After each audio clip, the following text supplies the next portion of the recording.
আমরা এখানে সরাসরি বলতে চাই, হাইকোর্টের মাধ্যমে একটা ঘোষণা দেওয়া হলো, হাইকোর্টের মাধ্যমে যে বলা হলো যে এখানে ডাকসু নির্বাচন হবে না। এখানে ভোটার তালিকা প্রণয়ন হয়েছে 10 আগস্ট, ভোটার তালিকা প্রণয়ন হয়েছে 11 আগস্ট, প্রার্থিতা নেওয়া এবং প্রার্থিতা প্রত্যাহারের ঘটনা ঘটছে 25 আগস্ট পর্যন্ত। এই পুরোটা সময় এখানে কিন্তু ওই গোষ্ঠী চাইলে তারা এখানে রিট করতে পারত, কিন্তু ডাকসু নির্বাচন যখন প্রায় ঘনিয়ে এসেছে ওই সময় কিন্তু এসে তারা হাইকোর্টে রিট করছে। আমরা মনে করি যে এটা একটা ষড়যন্ত্রের অংশ এবং পুরো নির্বাচনটাকে প্রশ্নবিদ্ধ করার জন্য আজকে এই শেষ মুহূর্তে এসে রিটটি করা হয়েছে।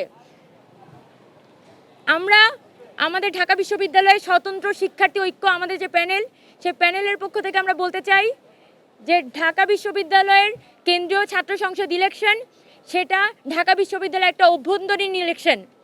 এখানে কোনো জাতীয় রাজনৈতিক হস্তক্ষেপ কোনোভাবেই আমাদের জন্য কাম্য না। যারা এই ডাকসু বা আমাদের ছাত্র সংসদ নির্বাচনকে ছাত্রদের মাঠ থেকে, ছাত্রদের পর্যায় থেকে যারা জাতীয় রাজনীতিতে বারবার হচ্ছে টেনে নিয়ে যাওয়ার চেষ্টা করছেন, তারা আসন্ন সময়ে আর সামনের সময়গুলোতে আমাদের ছাত্র সংসদ নির্বাচনগুলো বন্ধ করে দাঁড়িয়ে পায়তারা করছেন। আমরা কোনোভাবেই আমাদের ছাত্র সংসদ নির্বাচনকে আমাদের এই জাতীয় রাজনীতির গুটি হতে দেখতে চাই না। সোজা কথা, এই ডাকসু নির্বাচন আমরা এই 9 সেপ্টেম্বরেই দেখতে চাই এবং আমরা খুব দ্রুতই হচ্ছে নির্বাচন কমিশনের সাথে দেখা করব এবং আমরা সরাসরি বলবো যে ডাকসু নির্বাচন কোনোভাবে 9 সেপ্টেম্বরের থেকে বিলম্বিত হতে পারবে না। এবং ঢাকা বিশ্ববিদ্যালয় একটি স্বায়ত্তশাসিত প্রতিষ্ঠান এবং ঢাকা বিশ্ববিদ্যালয়ের ইলেকশনের মধ্যে কিভাবে আসলে এখানে প্রসেসিং হবে, কি হবে না হবে, এটা ঢাকা বিশ্ববিদ্যালয়ের অভ্যন্তরীণ সিদ্ধান্ত। যে এখানে হাইকোর্টকে টেনে নিয়ে আসা, এটা পুরোপুরি হচ্ছে ঢাকা বিশ্ববিদ্যালয়ের ছাত্র সংসদ ইলেকশনের সাথে বেইমানি।